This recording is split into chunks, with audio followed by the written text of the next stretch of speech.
هذا النور شفاء صدور.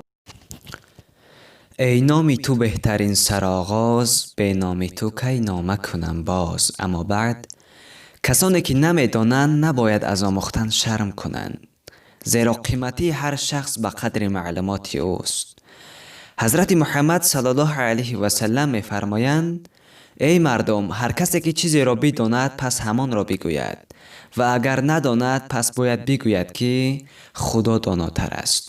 زیرا در مسائلی که علم او آگاهی ندارد، خدا داناتر از گفتنش نیز علم محسوب می‌گردد. بر روایت امام بخاری. به بهشت داخل می شود کسی که پیغمبر خدا صلی الله علیه و سلم می‌فرمایند: من کان آخر کلمه لا اله الا الله دخل الجنه. کسی که آخرین گفتارش لا اله الا الله باشد به بهشت داخل می شود. ابو زرعه که یکی از حافظان بلندپایه حدیث بود و عمر خود را در تعلیم و خواندن حدیث گذرانیده بود.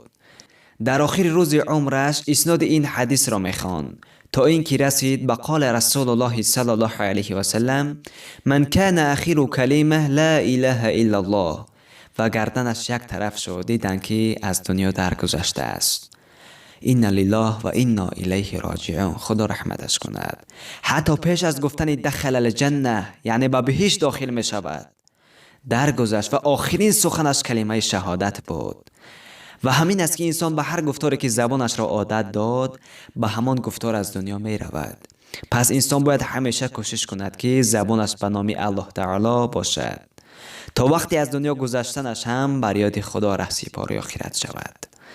دنیا در نزد خداوند چه ارزشی دارد؟ پیغمبر خدا صلی الله علیه و سلم با همراه صحابگان بزرگوارش از جای می گذشتند که در مسیر راه گوسفند مرده افتاده بود. پیغمبر الله صلی الله علیه و سلم فرمودند: کدام شخصی از بین شما حاضر است که این گوسفند مرده را با 1 درهم بخرد؟ اصحاب گفتند: یا رسول الله صلی الله علیه و سلم، کسی حاضر نیست که این گوسفند را به پول بردارد، چی رسد این را با درهم بخرند؟ پس از چند لحظه پیغمبر الله صلی الله علیه و سلم فرمودند: به خدا سوگند، دنیا در نزد خداوند به اندازه این گوسفند مرده هم ارزش ندارد. صحیح مسلم.